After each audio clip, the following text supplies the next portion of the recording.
Hello everyone, welcome back. I want to share with you guys a tip that I picked up from Dimitri, the designer of the ACSS reticle, and that is if you're using your scope to range estimate, favor closer versus further away. Okay, so most of the time when we go to the range, and if we're going to practice using the range estimating tools on our scope, what happens is we're using, let's say, a cutout silhouette of a man-sized target, and that's not moving, so it's easy to line up your scope and to get your scope on it, and it's easy to get a good measurement on a target that's not moving.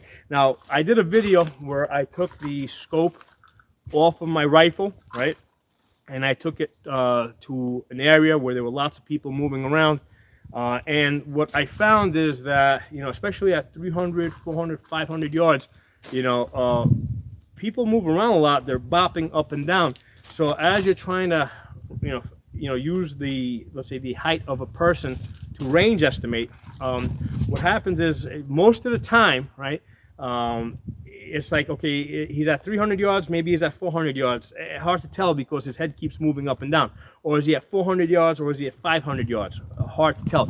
So when you get out into the real world, right, take a scope off your rifle, get out into the real world. Recommend you go to a touristy area, right? Go to a tourist area where people are typically taking pictures. They got cameras, they got, things that look like scopes, right? So that you can look through your scope at real people, and you're not going to get unwanted attention because people are there taking pictures all day. So if you go into an area like that with your scope and you're looking at people at 300, 400, 500 yards, you're going to find that most of the time, right, you're going to be like, okay, he's either 300 or 400 yards. I can't quite tell, or he's at 400 yards or 500 yards. Now, if you stay with it long enough, eventually that person will stay stationary long enough so that you can get an accurate reading. However, in the real world, that may not happen. You may not have that time, so you're gonna have to make the, if you're in a combat type of situation, you have to make a decision, right? And here's the things. A lot of times, one of the things that I have found through combat sports is a lot of times a fast decision, a less perfect fast decision now is better than a perfect decision a few minutes later, right? Because sometimes you just got to make, sometimes you don't have that extra time, okay? So a lot of times you have to just take the less perfect, make the less perfect decision sooner rather than wait to make a more perfect decision, a few minutes later, okay? So, so as I was saying, if you have to range estimate and take a shot, you're better off range estimating to the closer, right? So the reason for that is because a lot of times when we're taking our shots, we're aiming center mass, but most people favor high center mass, like up here in the chest area. So what happens is if you got a head that's, a guy that's bopping around and you're like, oh, maybe he's at 300 yards, maybe he's at 400 yards, right? Well, if you're not sure whether it's 300 yards or 400 yards, if you go with the 300 yards, right, and you put it here, well, if you were wrong, if he's actually at 400 yards, well, you're going to end up taking a hip shot, right? The bullet's just going to land a little bit lower. However, if you do the reverse, right, if you estimate 400 yards, right, and you put your bullet drop over here, right, the crosshairs over here, and so if you're estimating 400 yards, but he's really 300 yards, the bullet's going to go over his head, all right? So that's why, for the way most of us usually line up our shots, which is usually high torso, you're better off estimating a little bit closer, where you're gonna get a hit lower down over here, rather than range estimating a little bit further, where the shot is going to go over the head. Now, like I said, this is for most people that tend to target the high chest area. Okay, if you're one of those guys that likes to typically target people in the balls, okay, yeah, I suppose the opposite is true for you, right? Because if you're that guy that targets people in the balls, yeah, if you're off, maybe your shot's going to hit the ground. So I guess you would have to range estimate, further away. You would have to guesstimate further away rather than closer, okay? But for most of the guys out there, most people out there that typically target the high chest area, you want to favor closer versus farther away. So if you're off, right? So let's say I'm range estimating and the guy's moving around and he's like, okay, he's either 400 yards or 500 yards. I can't quite tell, but I gotta take a shot right now. You know, if you go with the 400 yards and you're off, you're gonna hit the hip down here. Okay. If you estimate 500 yards and he ends up being 400 yards, you're gonna be over his head. Okay? So range estimate, favor the closer versus further away. So I want to show you guys just really quick a review of the most common range estimating tools out there. Now this is besides the rangefinder, right? Because a lot of people are like, oh, I'm just gonna use my electronic laser rangefinder, and I did a separate video on that. In fact, I'm gonna link a playlist in the comments below to a whole bunch of videos that I did on using scopes, LPVOs, which will include range estimating.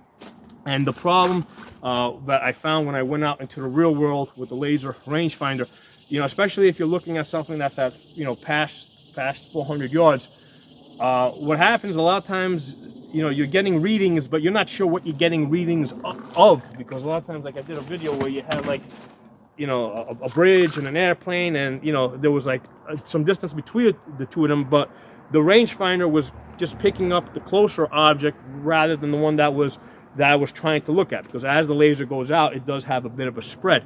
So that's one of the problems with using the laser rangefinder. So look that video in the playlist below. But the nice thing about using your scope to range estimate is exactly what you're looking at, and whatever estimate you get, it's exactly of the thing that you're looking at, right? So the ACSS system, right, looks something like this. I believe that the Russians initially developed this, and Dmitry further developed this. So basically you have something like, so that's your chevron, your circle. On both sides you have a scale that comes out here. There will also be a scale going on that side. I only have this side over here. So you've got these lines here. So for example, if I line up my man and his foot goes here and his head goes up there, he's at 300 yards, right? Or if his foot goes there and his head goes there, he's at 600 yards, okay? Now, let's say a lot of times, or quite often, people are like standing behind something like a car, or they're sitting down or whatever, and you can only see him, let's say, from the belt up.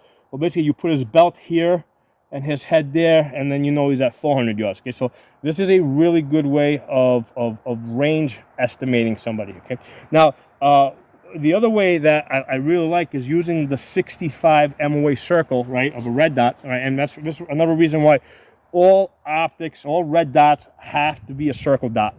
No more dot only, all right? That's basically obsolete. You gotta have a circle dot, because with the 65 MOA circle, okay, at 100 yards, my man's gonna stand foot here, head up there, okay?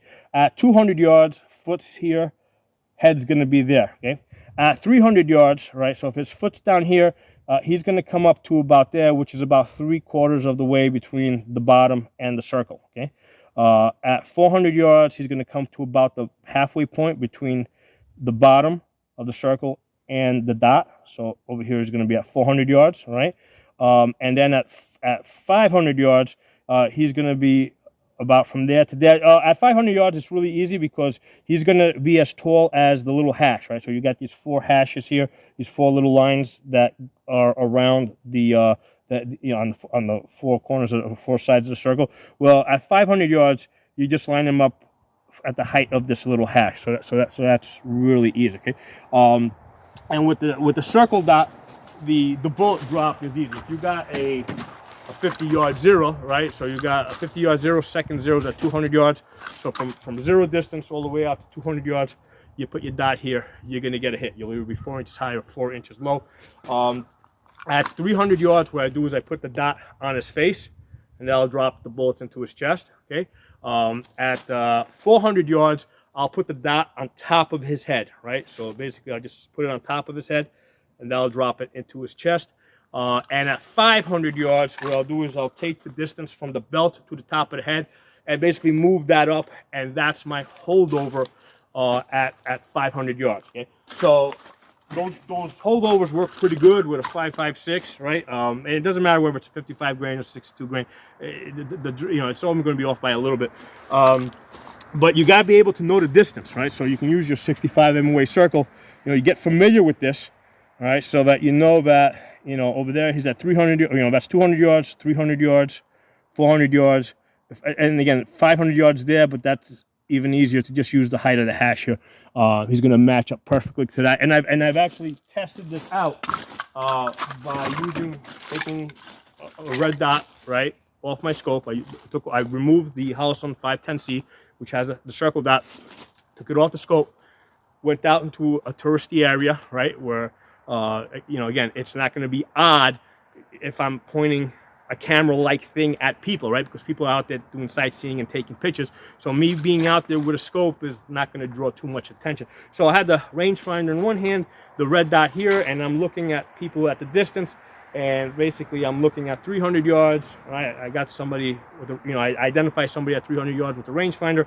I look through the scope, and I, you know, commonly saw that that's how tall they were, right? 500 yards, you know. So that's how I know that this is foolproof. I actually went out into the real world and tested it myself, okay? So hope you guys enjoyed the video. And again, the point of this video is, like, as people are moving around and bopping around, you know, it might be, right, if you're looking at somebody in your circle dot and they're moving, you know, their head's going to be going like, okay, fine, you got 300 yards, 400 yards there, but their head's going to be going like this, right? So it's like, it's going to be really hard to get a clear reading, right? And this is something, again, I've seen it and experienced it in real life, using this at real people moving around. All right, so if they're moving around like this, go with the 300 yards. Or if they're down here and they're going like this, right, go with the 400 yards, okay? So favor the closer distance if you're one of the guys that typically targets the high upper chest. Again, if you're one of the guys that typically targets the balls, yeah, then you're going to have to do the opposite. Okay? So hope you guys enjoyed the video. Talk to you all soon.